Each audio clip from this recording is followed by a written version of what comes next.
Hagrid's class. Is this the most useless class? It's Zookeeper 101, essentially, right? These are magical creatures. So to them, it's just regular creatures. It's about respecting non-humans just as much. I respect rhinos right now. I've never met a rhino in my life. Please, come on. Goodbye, Benny. Welcome back to the Millennial Classics, y'all. On this show, we talk about the best movies, books, and culture-changing events from our generation. Burry, how you doing today? Gang. Professional here, right, Taz? Doing great, Swartig. Burry, before you tell the folks at home what movie we're doing today, please introduce the guest that we have that's going to walk us through this movie. Okay, so I put out a bus stop ad. Who wanted to do Harry Potter 3? And none other than Tanzania Brown responded. Probably the biggest Harry Potter head I know. Some of y'all out here do those audiobook bullshit. She actually reads the books. Yeah, recently had her book stolen and was mad about it all week. Like my 3 books. Yeah. Wait, which 3? The first 3, and they were hardbacks from when I was a child. Yeah, Baltimore so don't literally play. from Baltimore like early 2000s. They will literally steal the words out of your car. But I mean, Harry Potter, I'm happy to share with the world. So, but yeah, I can't Tanzania Brown, everybody. Yes, welcome, Taz. I'm the resident Hufflepuff, obviously, because I know y'all are not Hufflepuffs. No, very far from it.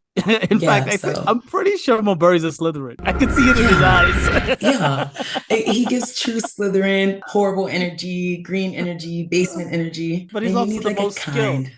Yeah. Oh, but Taz, do you want to introduce yourself, or did Mulberry cover it all? I think he covered it all. You guys got to know, I love Sirius Black, and I'm anti-Ron. That first one is perfect because this is the perfect movie for you to join the series. Mulberry, speaking of which, what movie are we doing? We are doing my favorite Harry Potter movie, The Prisoner of Azkaban. Came out in 2004, 90% in Rotten Tomatoes, which is the second highest rated Harry Potter movie. Do any of you know what the first highest rated is? The highest rated? Highest out of rated. All the movies? All the movies. No. Yeah, I'm going to say it's probably 1 or 8. It's 8. 1 is below 2, you heathens. Huge box office hit, made almost $800 million worldwide. The critical hit, box office hit. That's down to, they got a new director this time, Alfonso Cuarón. After this movie, he skyrocketed, did Pan's Labyrinth and Children of Men, both in 2006. He won an Oscar, I believe, for Roma. They transitioned from a 12-month shooting schedule in the first 2 to an 18-month from here on out. Longer production, more time. They used real locations this time in Scotland and London, and the first movie to be IMAX. Ooh. And a lot more effort went into this movie. Swartic, what was happening in 2004? So let me take you back into the millennial time machine. In June 4th, 2004 is when this movie was released.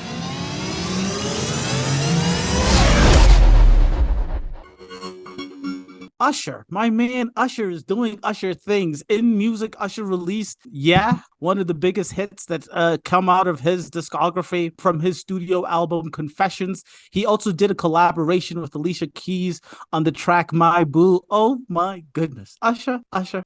In television, the medical drama House MD debuted in 2004, and on the flip side, the iconic sitcom Friends concluded in 2004. In fashion, Uggs. Taz, did you ever own a pair of Uggs? Chestnut, baby. Chestnut, tall, and I love them so much. Uggs became so big that Tom Brady endorsed them, and I too own a pair of Uggs. Men Uggs, but I do own a pair of Uggs. What are men Uggs? No, they're unisex. They're unisex. Let me say that. Men Uggs are the exact same shoe without the fur inside. He takes the W at the bottom of the shoe and he flips it upside down. And fun facts about Uggs, they have a Ugg named the Taz and the Taz Lita. So, there you go. You go. Big fan. And Mulberry, our top 10 grossing movies of 2004. We have done this before. Do you want me to go down the list, or do you want to hit take a guess? I just know Shrek 2 is on there. It's the number 1 pick.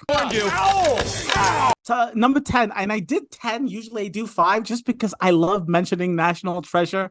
Amazing. Exactly. National Treasure is number 10. We have Polar Express, Shark Tale. 7 was Born Supremacy. 6 was The Day After Tomorrow. 5 is The Incredibles. 4, Harry Potter, The Prisoner of Azkaban. 3, The Passion of the Christ. 2, Spider-Man 2, and 1 is Shrek 2. Those are your top 10 movies of 2004. That was what was happening in 2004. Can I just say before we dive in? Yes. The Day After Tomorrow is such a millennial movie. Yes. Such a millennial movie. Iconic. Daniel Quaid. He's the father. And he does his G shit. I'll never forget. He's like briefing. I think he's briefing the president. And the president, like, this dude's been blaring his horn ever. Everyone's been ignoring him. The president like has him do a briefing, and this motherfucker goes out on the map of the United States, draws a line across it, and goes, "Everyone above here is dead." Yes, yes.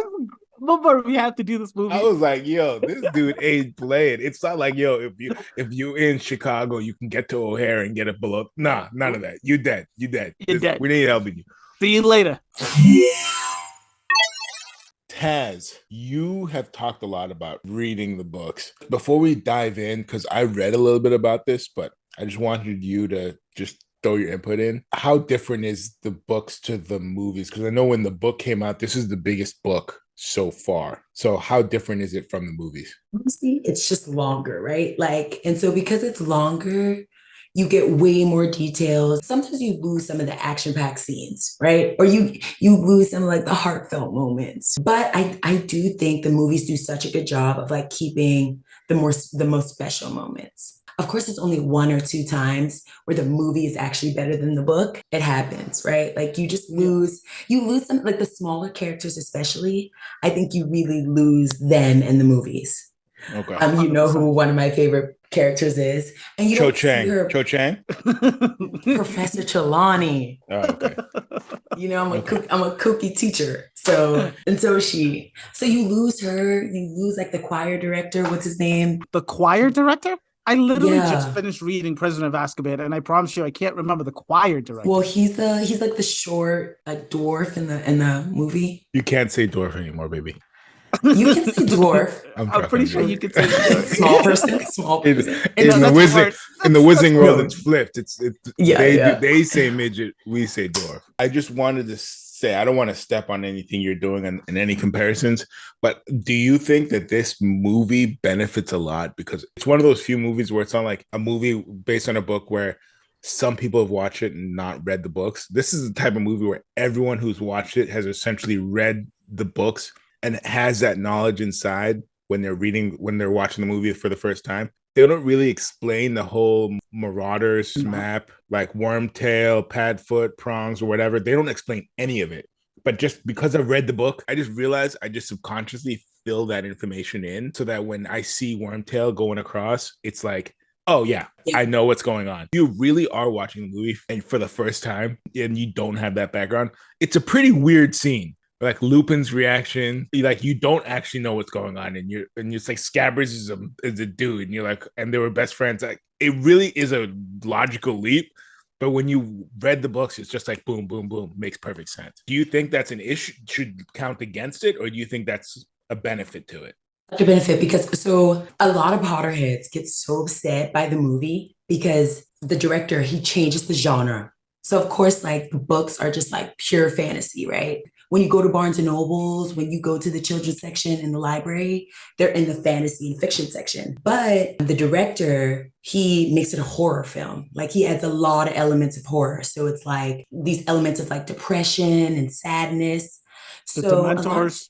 The Dementors. So a lot of people get so upset because they're like, he fundamentally changes like the genre itself. I think because he changes the genre, you don't necessarily have to compare them in the same way, right? They can live separately from each other. Like British readers have a totally different understanding of this book in general because there are British folktales about the Grim and Padfoot, who is a Oh. black dog. When they're reading it, they're like able to make these Oh. connections with like the folk tales and the fairy tales that they read growing up. So like when like apparently Padfoot is a folk tale of a black dog that transforms and changes shape. You don't necessarily have to compare them. They can live differently, which is cool. But I still would say it's fantasy. I haven't even thought about it from that perspective. All I was thinking when I was reading the book is every movie I watch after reading the book, I'm like, I want so much more. You guys, these movies are 2 hours and 30 minutes. And I'm like, where are all the details we're talking about? Where is the stuff that is missing from the book that should be in the movie? But I wanted so much more from the movie after reading the book.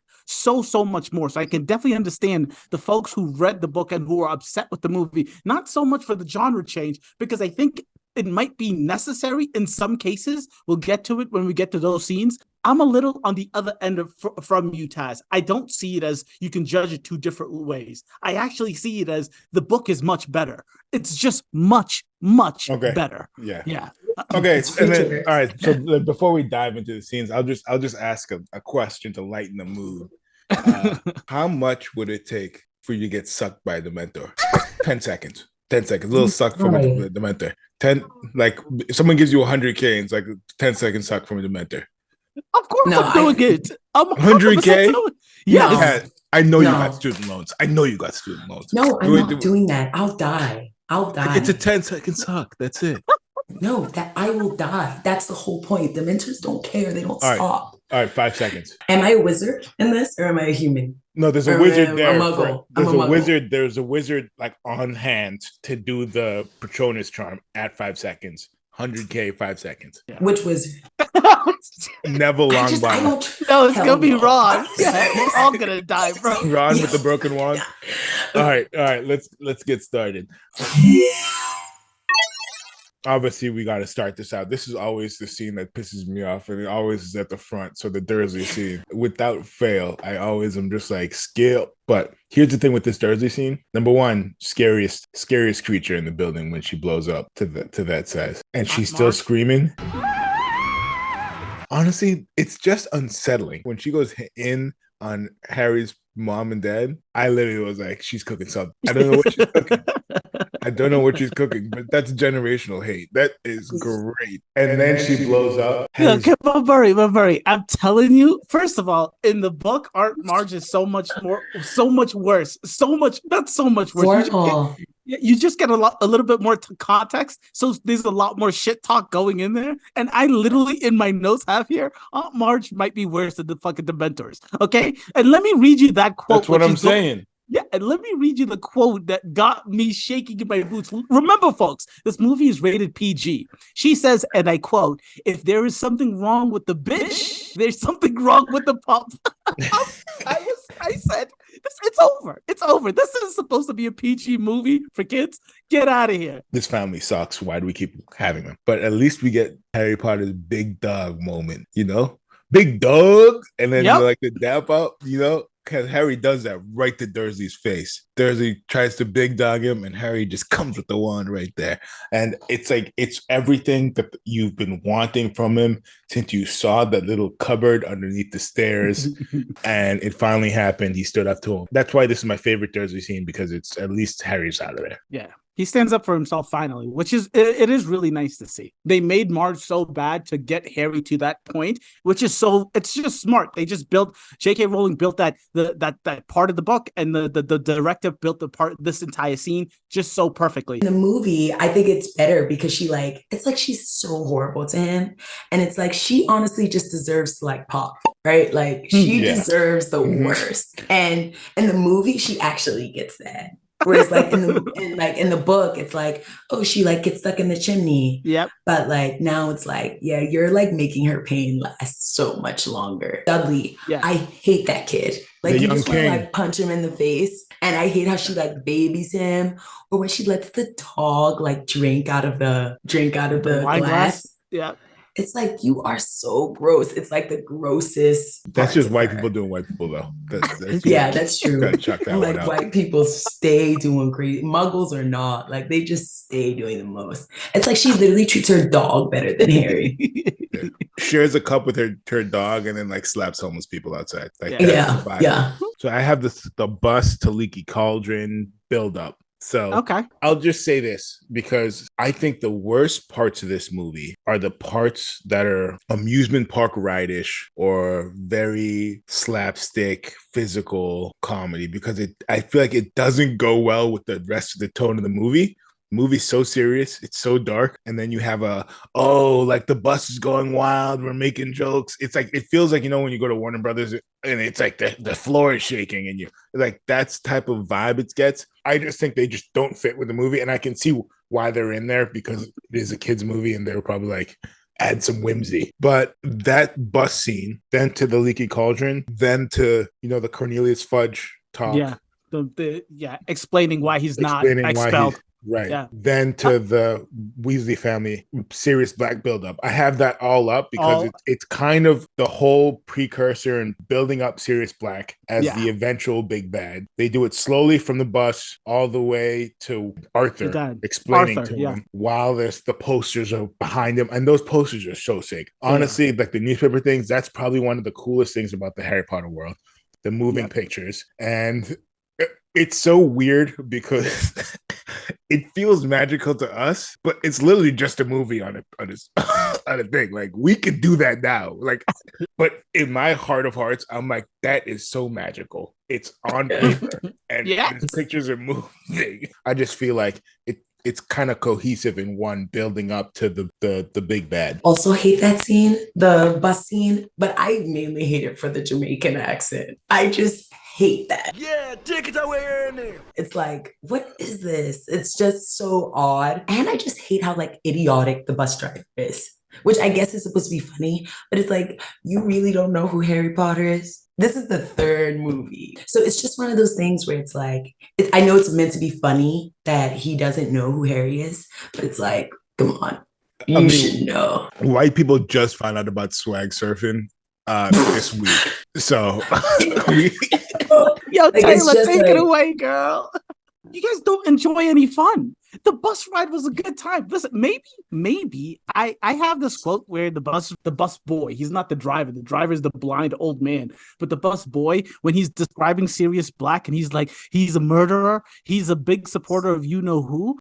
I'm now noticing, looking at all of my quotes, I like these quotes better just because of the accent when they say the quotes. But so it's really not that good of a quote. But the bus itself, maybe it is weird, right? But they did need a way for Harry to get to the Leaky Cauldron. And I thought it was a nice break from all of the seriousness. It's like, but you would lock the beds down. I mean, what are we doing there? Of course you would. I'm sleeping. I mean, it's magical. There's magic. And then I got to get the men's cycles in here, you know?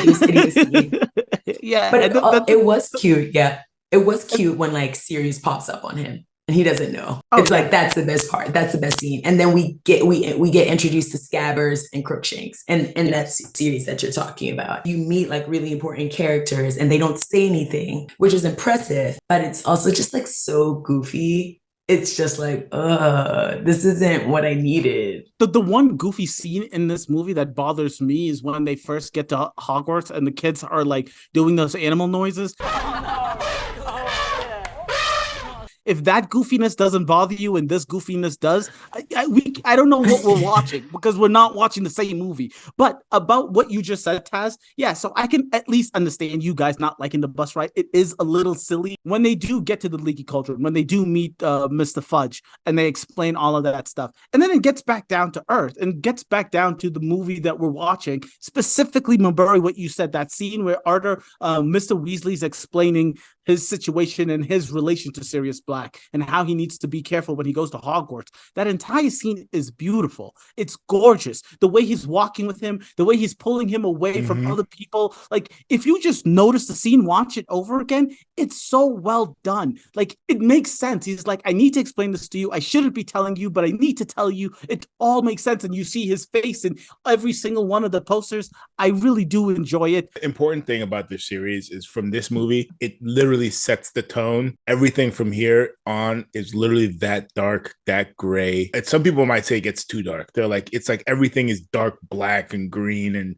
and whatever. But just the tone of the movie and the colors you see, it really just stays this for the next couple movies. I've been watching just a ton of interviews and whatever. Literally, the magic in this movie is so much more than Chambers of Secrets, which is so much more than Philosopher's Stone. Like, you have to remember, in Philosopher's Stone, Harry wins by touching Quirrell's face. That's the win. That's the win. The magic in the movies increase exponentially. And they defeat a troll by shoving a wand a wand in the nose. Up his nose. Yeah. So I'm telling. So with the more magic, it's just more CGI, more time, more money. Does have a part as to why it becomes darker and darker and stays dark. Yeah. Okay, let's move on. Is he 14? Who in this movie? Harry. His birthday. Yeah, he's 14. He's in the third 11, grade, 12. Right? Third grade. Third year. Third year. Whatever. Oh yeah. Oh yeah. This is a wizard. Sorry. What 7-year-old you know is fighting the Dementors? I'm getting my owls. All right, so Lupin intro. Yes. Dementors, great evil creatures that we got here. And I just think if we're talking about the series as a whole, I think they're up there. I think Death Eaters and Dementors are kind of 1A, 1B in the not peak villain, but like a bunch of henchmen type deal. Yeah. I think they're right there as the most iconic villains. Everyone knows who the Dementors are. Great intro to them. Little kiss of life, kiss of death, however you want to call it. I mean, this train is pretty good. And unless you guys want to talk about it, I can keep chugging. It wasn't a key scene for me. It was just, hey, nice to meet you, Lupin. Nice to meet you, Dementors. I'll mention the Trelawney class just because I just saw a great meme from the one black kid in this entire movie. Oh, that's my guy. when he describes the Grim with so much bass and so much ding. I mean, kills it, steals the scene. Grim, taking form of a giant spectral dog. It's among the darkest omens in our world. That's right. Black can be anywhere. It's like trying to catch smoke. Like trying to catch smoke with your bare hands. He knows it's like he was just told, like, this is the one shot you got, and he snags it. We got to talk about the Buckbeak Hagrid's class. Is this the most useless class? I know they're cutting classes. Some schools don't have music anymore. Some schools don't have art. Like, if I found out that they were cutting music and my kids still had to do Hagrid's class, I would flip out. It's Zookeeper 101, essentially, right? These are magical creatures. So to them, it's just regular creatures. Yeah, just like animals to us. Yeah. Right. Yeah. But day to day, like you live in your like cul-de-sac, and then you go to work at the Ministry of Magic, and you come back. You're not seeing a Buckbeak every two weeks, right? It's to you, it's literally just a magical creature that you would see in a zoo somewhere. Like I don't go to elementary school, and I'm not like, yeah, today I learned how to like take care of a cobra just in case. I did like the little snake charm dance just in case. I'm ever in a thing. Or like, oh yeah, they flew in a camel so I can learn how to ride it just in case. Like, we don't learn that. No, you guys didn't have to take care of hamsters and crawfish in elementary school? No. Yeah, that's an owl. That's an owl to them. First of all, this is one of my favorite scenes in the movie because Harry's so free. Like, he just is so happy. This is one of the scenes that I think is actually better in the movie than in the book because he just like does a little quick lap around the Forbidden Forest. But in the movie, he's just happy. He's free. Also, they need to respect magical creatures. That's not like a theme of the whole movie. It's to respect like other beings that aren't human. How many spiders do you think they killed driving that car through that forest? No, they literally, remember Dumbledore at the end is like, yeah, you get to save 2 lives today. And they're talking about Buckbeak. It's about respecting non-humans just as much. I respect rhinos right now. I've never met a rhino in my life. Never met a rhino in my life. Do you? You can respect animals without having to capture them, lock them near a tree. He's endangered. Buckbeak is endangered. So, where are you landing with this? Yeah, so the thing is, the honest truth is, in the current world, yes, I do agree with you, Wilbur, but you have to understand, Taz is right. If throughout all of the books, number one, you have to just understand that in the wizarding world, animals and humans are much more intertwined than you regular folks. That's just Right. that's just the baseline. And yeah, you can say it's the owls and the cats and the rats, sure, but that's a whole lot more than you and I do. Every kid needs a transporting animal. That's just baseline. So more animals are in their lives. And part 2 is the next series after Harry Potter is Fantastic Beasts. There's obviously a connection between the animals in this universe and the witches and wizards in this The in this main world. character of the Fantastic Beasts guy is a weirdo because of how much he likes animals. Number one, everyone else in that movie doesn't have any animals. Number two, number three, I get what you're saying, but here's the thing: there is another class at Hogwarts where they use animals. Remember Sprout's class? Yeah, where you were digging out the thing. Yeah, Yes. mandrakes. I mean, Yep. there's already a class that he knows how to use animals. Why is there a second animal class in my budget? That's all I'm saying. And also, he's teaching them how to be safe around animals. Look at Draco. He literally breaks his arm because he literally doesn't want to bow to an animal. And that's the other thing. Hagrid's got to go. I mean, you No, honestly, you are Send him back to Azkaban. yeah, he needs to. Yeah, he likes animals so much. Kiss a Dementor, you know. Hermione has to be like, my guy. He has to go to the hospital. He's like, but yeah, it should probably be me. I am the teacher. Yeah, you're the teacher. But why would Draco do that? He literally said, "Now you're victim blaming. Now you're victim blaming." Yeah, I am because he's evil. Hagrid said they're proud animals. Be careful. And Draco's a proud boy. Draco's a proud boy. He sure There's is. a hierarchy Sure to this shit. Yeah. It is a beautiful scene. And I have to say this. That Buckbeak is gorgeous to look at. It is just really nice to look at. It's called Hippogriff. Hippogriff, but his name is, Buckbeak. Quick shout out to Defense Against the Dark Arts. That scene. This is actually a key scene. Defense Against the Dark Arts, you see Lupin in his element. I would say Lupin is the best Defense Against the Dark Arts teacher in the series. They do the whole Bogart scene, little foreshadowing with Lupin and his werewolf moon shit going on. Dementors strike again. I mean, if you had to rate the Defense Against the Dark Arts teachers, Lupin... He's number one by far. It's not even close. Yeah, it's not even close. And by the way, I was going to mention in this, even compared to McGonagall, and maybe it's not fair, but when it comes to magical classes, I think Lupin does the most magical teaching, right? Even when you go to Professor McGonagall's class, it's cool because she transforms from a cat to a person. Cool, right? It's nice to see. But the rest of the time, they're sitting in their desk talking. Even the Mandrake scene, I would compare this to the first Quidditch lesson class, right? You learning actual magic. You see it in action. Everyone's in the line. They get their turn to do the magic. It's really, really nice. And then on top of that, just the CGI. Again, all of it looked really good. And Snape, the actor, being willing to do the dress and doing it so well, perfect. Last thing. You talked about the differences between the books and the movie. The Dementor doesn't come in the book. In the book, Professor Lupin jumps in front before Harry has a turn because Professor Lupin's like, I don't want the rest of the class to see a version of Voldemort that you saw. But in the movie, the Dementors actually come out. I think there's a couple scenes here that are kind of just building up the rep as Sirius is the main bad guy. And this is one of them. Fat lady's painting's ripped. Everyone causes a commotion. They sleep on the floor.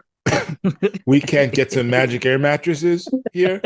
Whatever. I'll skip this. Dumbledore is slacking I'll skip this. Dumbledore. This is why we need to cancel Hagrid's class and get some air mattresses in the budget. Dumbledore, Snape, having one of the most important conversations in front of the kids.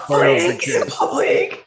This would be like if George Bush talked about 9/11 in front of the little class of kids, on a hotline.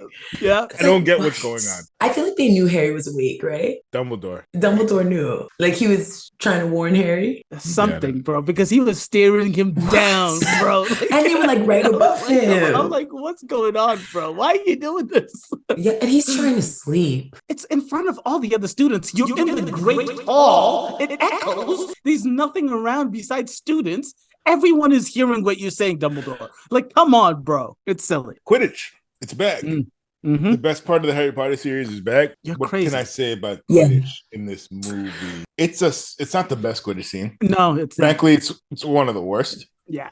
I will say peak Quidditch peaks for in the entire Harry Potter lore. Quidditch peaks. Well, actually, it peaks in the PlayStation 2 game Quidditch World Cup. But if we're not counting that, we're counting. Then we're counting Goblet of Fire, the book Quidditch chapters because It's the World Cup. they actually talk It's about the World crumbs. Cup. Yeah. I can we when we go over that, we got to talk about this. The idea of like being Victor Crumb still in school and at the World Cup, because just in my head, I'm like, that is the only thing I can think of is Bronny right now at USC. That's the only thing I can think of. All right, but back to this.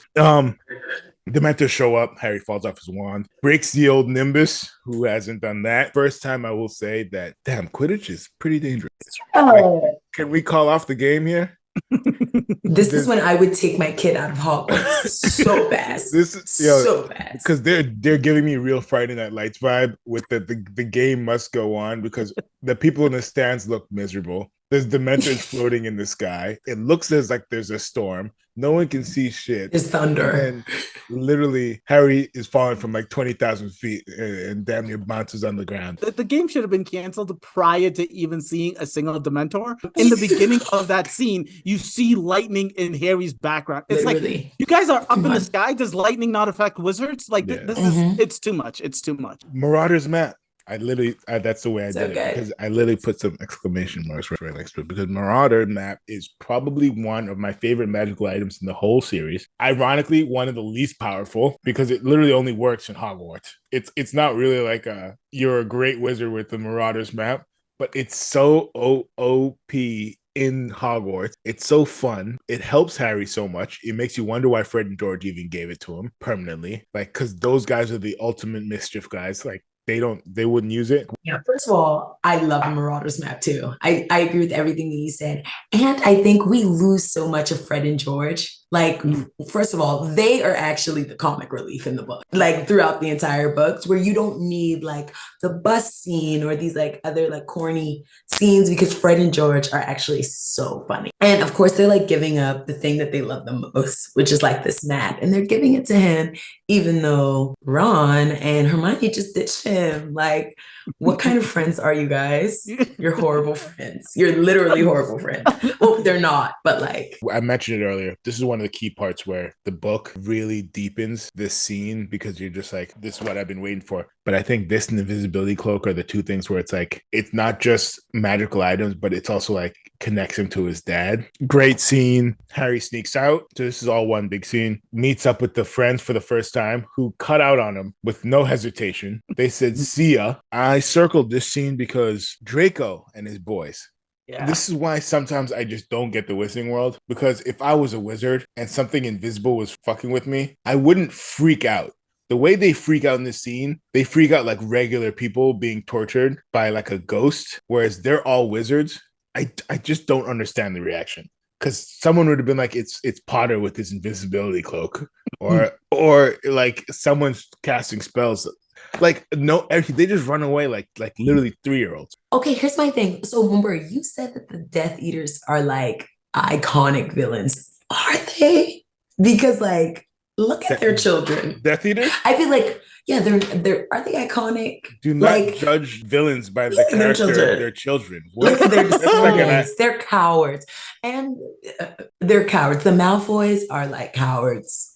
The only like scary Death Eater is Bellatrix. Mommy! In this book, like, Wormtail is the Death Eater. He's like a coward through and through. He's literally a rat. You know what I mean? And I feel like we'll get to that motherfucker in a little bit. Let's do this. But even like he's a molester, but he's creepy. He's great. But even these 3 boys are like rats in themselves. You know what I mean? They're just such scum. You guys are bullies, but you're also like cowards. You're not really good at anything. Your dad had to buy your way on now we're just the making Quidditch team. Come on, We know that. You can't possibly know any of that. No, his dad did buy it. His dad did buy it, but he's not scum, and you don't know if he's bad at class. You're just making shit up.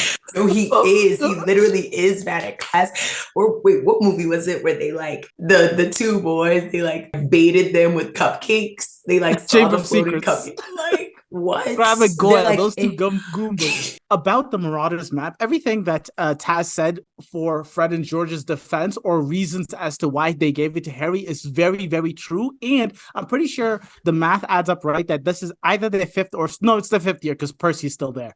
So they've had it for forever. The one thing about the map that I'm a little confused by, it says everyone's on the map. Everyone's on the map, but you only see the important teachers whenever they look at it. It's like, where's every other student? Why can't I see all of the other things? Or is it just reading your mind, telling you the people you want to see? The reason Draco and the boys are running away, in the book, they give a whole lot more context. In that scene, they're staring at this haunted house that all of the kids are really afraid of. So the question that Hermione asks Ron, do you want to get even closer? And Ron says no prior to Harry showing up is because everyone is afraid of that house. So when the freaky stuff starts to happen near this very, very haunted house, that's why he freaks out more than normal. And then to the point for Draco specifically. In 1 and 2, there was a little bit of, dare I say, magic to his bullying, but in this movie, he just seems like a fucking douchebag bully. It's so unnecessary the way he's shoving folks left and right constantly. I hope his bullying goes back to the previous bullying, but right now, in this movie, I don't like his bullying style in this movie. If you could grade it. He does it for the love of the game, to be 100%. He really loves this shit. Exactly. Nothing can take it away from him. Or when he pushes his crab down, when he pushes them down and continue to run, it's like, I think he's just missing his Coretta. I think once he finds his Coretta, my god, then he's complete. Who's his mom? Coretta's his mom. Yeah, so the only reason why I kind of had the whole Hogsmeade trip in one, because there's a key scene at the end where Harry sneaks in. Honestly, for the entire series, we talked about the Marauders map, but no one item does as much heavy lifting as this invisibility quote. Yep, you can say that because 100%.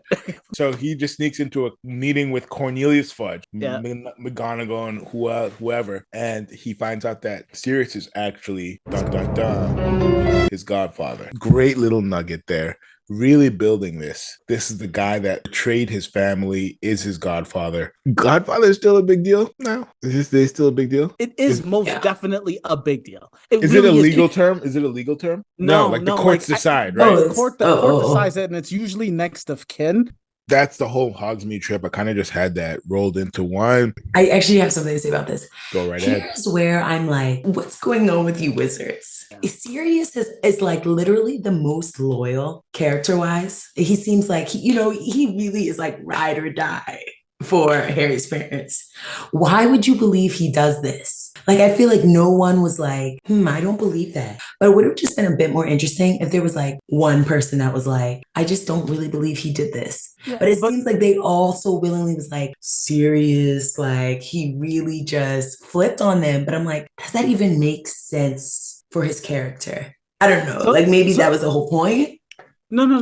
I agree with you wholeheartedly. But in the book, they describe the scene in which Sirius gets caught. Number one, Sirius is thought to be his parents' person told on Lord Voldemort. That's what everyone already believes, right? That's just the background of the context of the situation. And when Pettigrew disappears with losing a finger, it's Pettigrew that kills all the people, but he turns into a rat and disappears, and they find Sirius there. So Sirius, with all these dead people around him, he's the only person who has magic, and everyone thinks that he's the one who told on the parents. So the evidence is there, and you can tell in a way that Dumbledore is not all the way believing it, but he can't deny the evidence that there's 13 dead bodies First around. First off, that's Dumbledore's golden fucking this go-to. I know the truth. I'm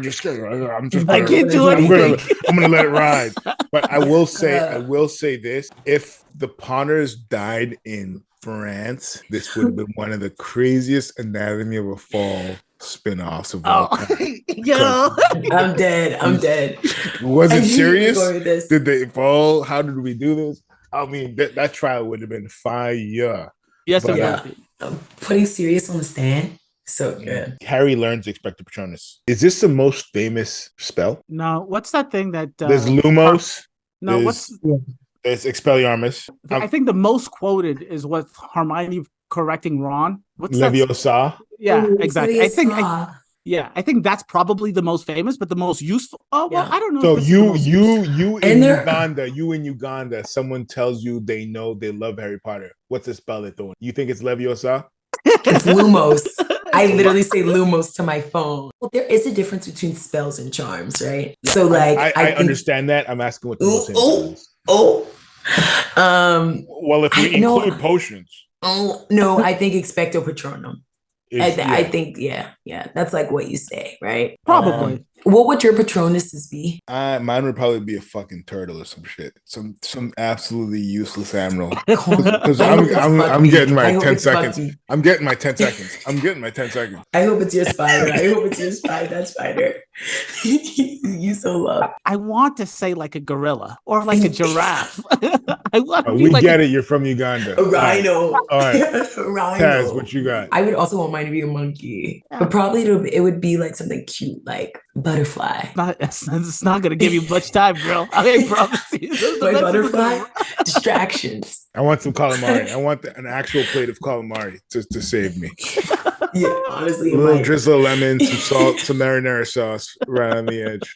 I will say this: it seems to me like Harry is the only kid that goes out at night in the middle, like by himself. Gives real weirdo vibes. I will say this: like, I think if Harry wasn't the protagonist of this entire series, he would be a complete weirdo. Emo vibes, emo.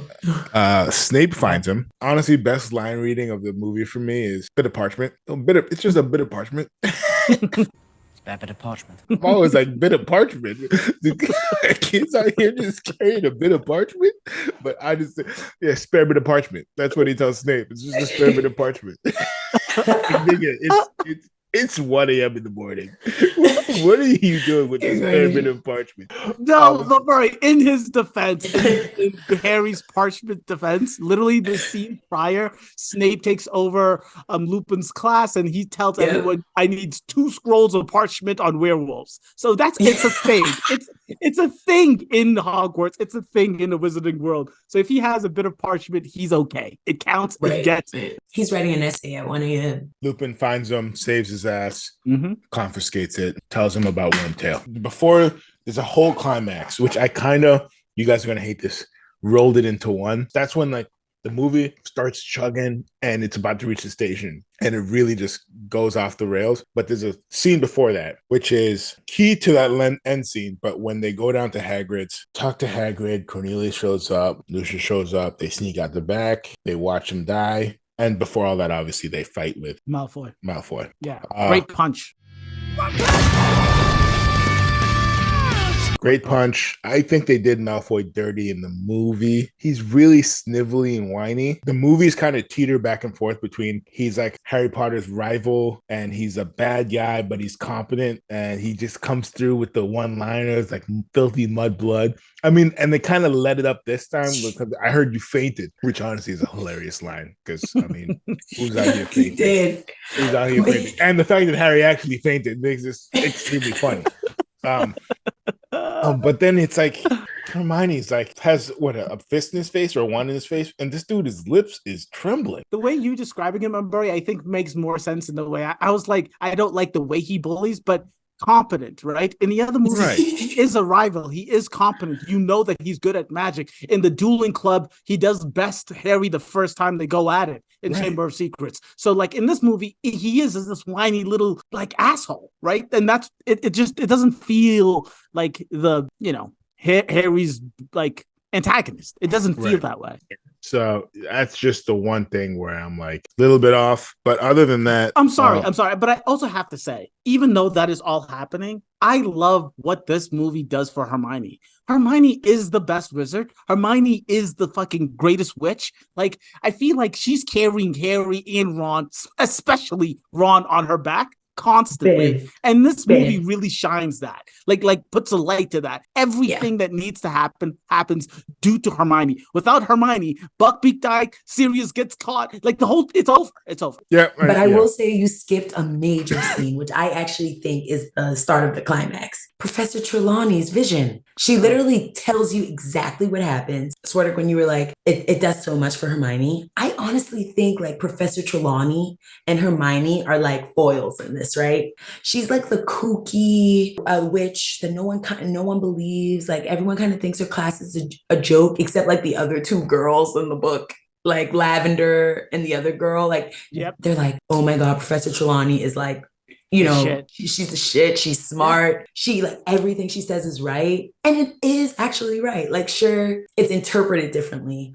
But when she says Harry's going to meet the Grim, he does. When she says Master is going to meet the whatever, what does she say? Like the Master and the slave will be together again. Yeah, that she's like happens. Exactly.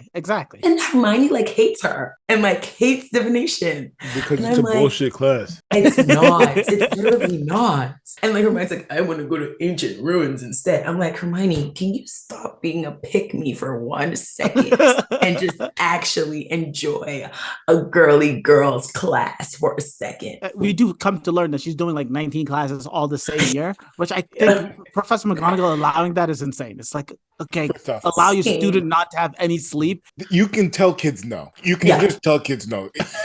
You work for her. It's not the other way around. Like you can tell kids no. Kids wants to do 18 classes. You're just like, no, pick 9 and keep it moving. Let's go. Yeah. You know what? If you want to jump up a grade, jump up a grade. All right. But don't make my life more difficult. I gotta bend space and time to accommodate you. Yeah. Yuck. And you're like, and she's like gaslighting Harry and Ron because they're like, were you here? And she's like, no, we've been here the whole time. It's like, why are you even in divination? Do you want to talk about Wormtail and Ron's relationship now? I want to Let's talk about it for now. the rest of the It's somewhere between Jared Fogle Jesus Christ. and Stuart Little. It's a little smart, right? It's much closer to Fogel, Jared Fogel. I'm just if you're Arthur Weasley and you find out a grown man's been sleeping with your kid, and you took them to Egypt. Cat is more mad you flying him all expenses paid. You're flying him out. So Scabbers is a baddie rat. I need Scabbers at All-Star Weekend, sleeping on the floor. Any person that's willing to be a rat for 12 years. Oh my god, pathetic. The best part of that is you have to be the kind of dude that goes, I can be any animal I want. My top 3 are rat, cockroach, and worm or whatever. I mean, like some shit is just crazy. The greatest thing is when he transforms back into a human, that this dude looks like a fucking rat. He's the perfect casting. He's like as close as Harry is to the book Harry. This guy is the perfect casting for a man who lives as a rat. It's just beautiful. Amazing. It's beautiful. Yeah. And honestly, it's like if me and my homies are like gonna be animagus or whatever, and one of them is like, I'm a rat, I'd be like, no, you're dead, you're done. It's like I'm a dog. James was a deer, right? Or a horse. Yeah, he was a stag, whatever a stag is. Yeah. It's like, and then you're a rat, and no one had any questions. Yeah. No one said anything. The thing is, though, the only like kudos I would give him at all is because when they describe that they all decided to become these animals and animagus, whatever the word is, to sneak off and help Lupin when he was young and he would have to transform into the werewolf. The rat would go into the house with Lupin and have Lupin chase him around to get his energy out. So they did explain how Pettigrew was very helpful to Lupin when he transformed into a werewolf without having Lupin harm other people, which was nice, but he made the rat decision before knowing how helpful that was. You can be a cat, bro. Exactly. It's impressive what Wormtail does. It's like method acting. It's some Daniel Day-Lewis shit for 12 years. Like, what's not impressive is the entire Weasley family allowing their youngest son to have a pet rat. I just can't imagine. You can't blame them though, because these animals are so much smarter than regular animals. So when you have a Scabbers that lives longer, and he was a weirdo with the rat in school that entire time. It wasn't like it was like, oh shit, Ron's got a pet rat. It's like, dude, you got a pet rat. Ron. And they're poor. And I hated that. I hated that. I refuse to believe poor people would let such a poor animal. Like their kid bring a poor animal. Like I think the last people, if anything, it would be Malfoy with the pet rat because he wouldn't give a shit. He's like a And coward. the family would just be like, "Yeah, I'm rich. I don't like. I'll have a pet rat. It's cool." Yeah. Malfoy would have the like poor people have a rat. I just refuse to believe that the Weasleys would be like, "Yeah, we let our kid have a pet rat." They do that whole amusement park shit with the trees, and then they slide in. And then, lo and behold, the tree on campus leads right to the Shrieking Shack. Who saw that tunnel happening? Hamas. That's the answer. I thought you were going somewhere else with that joke. The big family, not the big family, the big reunion. Wormtail, Padfoot, and I can't remember Lupin's nickname, but they're all there. Confront Harry. It all goes down. Snape shows up. Yeah. Snape gets taken out by Harry, which I mean, expulsion. Can we get an expulsion here? You can't be attacking. Please. You can't be attacking teachers. Sirius takes a really long time to get to the point. An incredibly long time. Spit it out. Yo, can we get Wormtail in the first shot? Yeah. I know he's good with being a rat, but yo, you had him right Once there. he's a human being, why are we letting him just walk around? Kill him. Or tie his hands up or do something. Like what I don't get that. Yeah. It's like, let me just trust this dude who's been running around as a rat for 12 years to walk and follow my order. Come on, man. Especially when he's gonna get like the Dementors. Like he knows what his fate is. Method acting, because he goes right to Ron and he goes like, yo, I've been so good for you. It's like, dude, this dude was like, I don't know, he must have been scratching Ron's ass or something. So I mean, that must have been a special relationship. Because I don't know what's going on. Because Ron was like, all right. Ron was holding onto that rat way too tightly. I'm like, Ron, let the rat go. I mean, they're talking about this rat committing murder. Can you just let the fucking rat go? Ron's like, I need 2 minutes with Scabbers alone. Yeah. Honestly, the best part about this whole sequence is they fail. Yeah, it really is. Sirius goes to prison. Does a hard time the way he's supposed to. Lupin goes crazy. His secret's out, and Wormtail gets away. So it's a disaster night for Harry and the gang. But lo and behold, Hermione's secret, which she witnesses everything, doesn't say anything. Dumbledore has to trundle out. Dumbledore doing the least work out of any movie. Still in those could have been his morning robes. To be perfectly honest, who knows? And then just tells him, yeah, use the time machine shit I gave you, and then walks out. That's the extent of Dumbledore's help for the whole movie. It's like, why wouldn't he go back in time? I mean, he knows how to use it, right? He could have fixed a lot of things, but look, could have fixed everything. Yeah, I mean, he could have also just sprung Sirius out because I mean, it looked like no one was watching. This motherfucker could have just apparated there, or phone his broomstick, or however fucking Dumbledore gets around, and gone up there, let him out, come back down, and been like, Sirius escaped. This dude is literally escaped Azkaban. You cannot expect him to be like holed up in Hogwarts. But in Hagrid's infamous words in the very first movie, he says the only place that is safer than Gringotts Bank is Hogwarts. So it can be difficult. For kids, right? No, he said period. When he said they were talking about stealing gold and stealing like all the magical devices that was stored in Gringotts. Not for kids, for wizards, period. Let's ask the elves how safe they feel at Hogwarts. Okay. That's the house elves. Safe. Yeah, this is back to wrap. So, but Roy, there's a lot happening at the end. There's a lot happening at the end. And we haven't even gotten to the rewind. I mean, I just think it's so endearing. Like when Sirius is like, I'll be your godfather. We'll live together. We'll have this beautiful like countryside life. It's just so precious.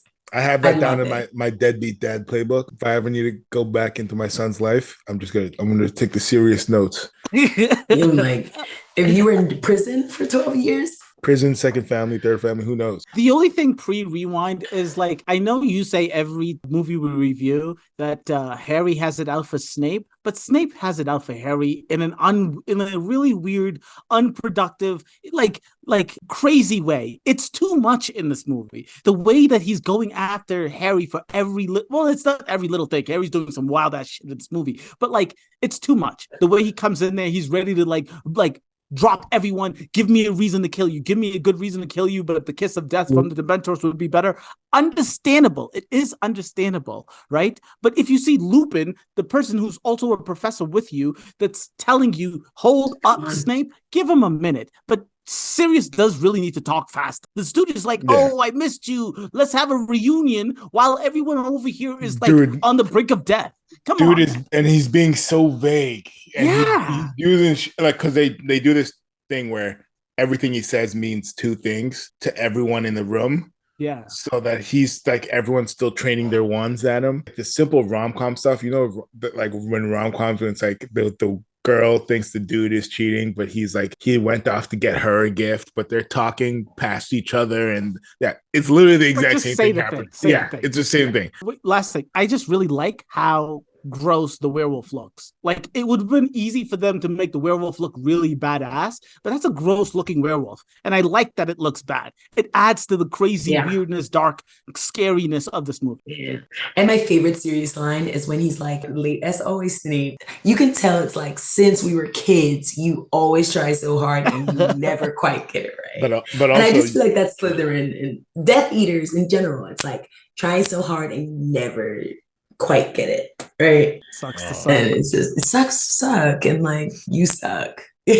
Snape, honestly, walking in that room must have been like, Jack and Pot. I mean, come on. That dude walked into the room and he's like, number one, I got the number one most wanted. I got his little buddy in that little spy in the faculty. I got this kid that I hate. I've been knowing. That I hate. That apple.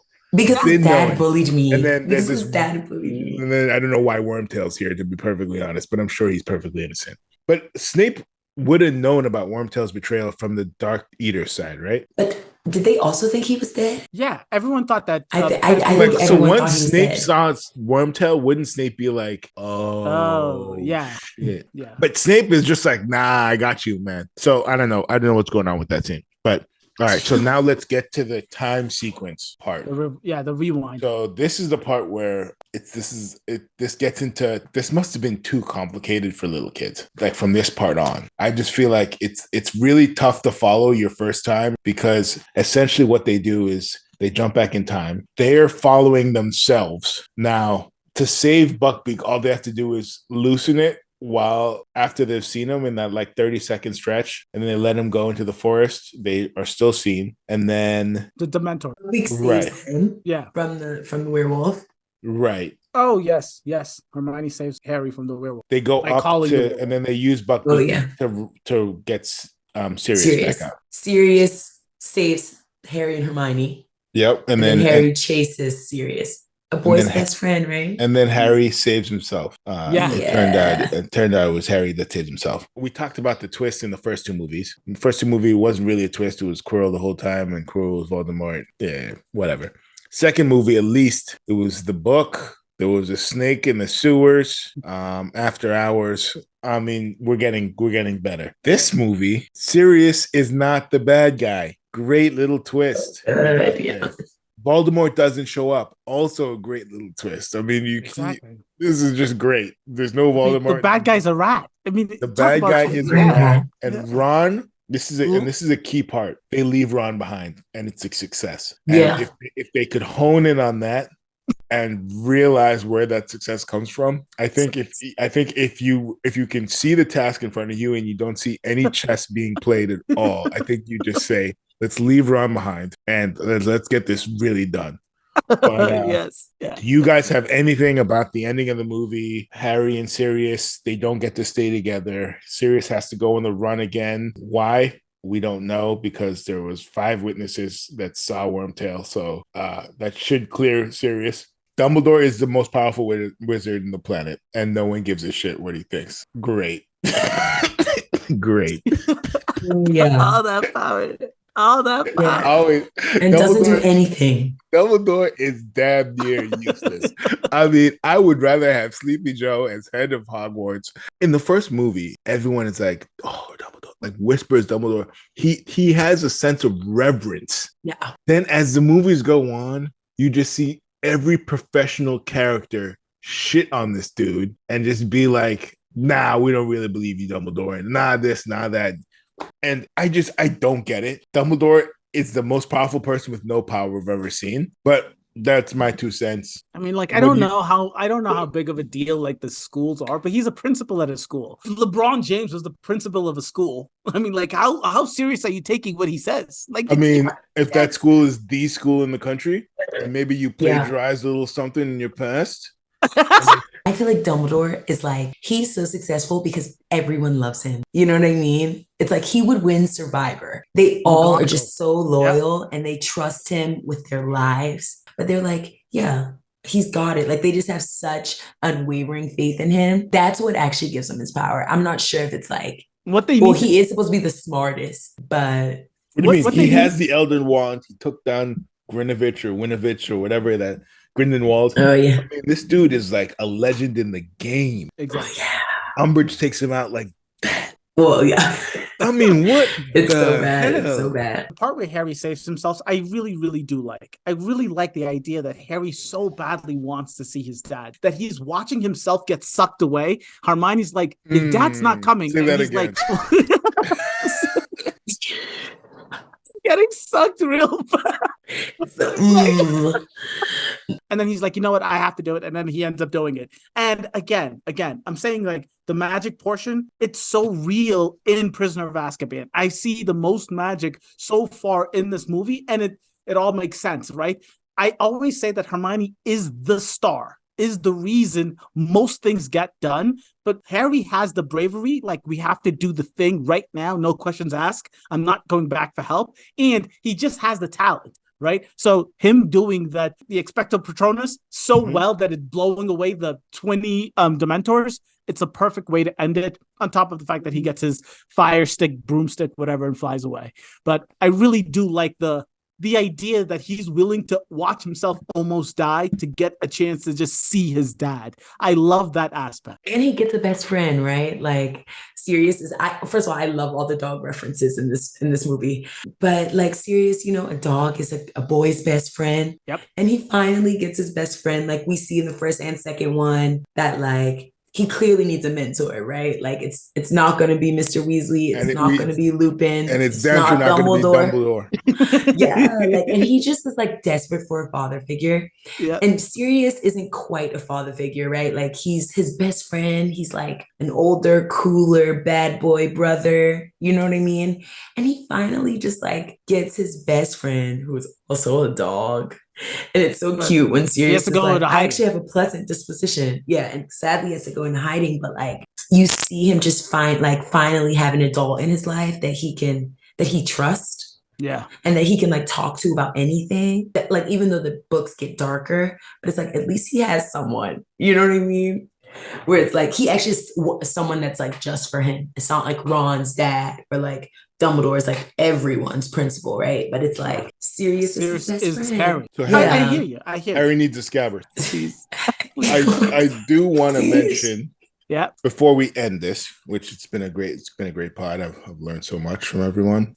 We have to talk about the new casting additions because they've been great for this movie. We've talked about Sirius a lot, but Gary Oldman killing it in this movie. We haven't talked about Dumbledore switching. Michael Gambon is now the new Dumbledore in this movie. Does a good job of not doing anything. The best comment is no comment, I guess we can say. So there's that. Emma Thompson, Trelawney. Really, I think she overqualified. So good.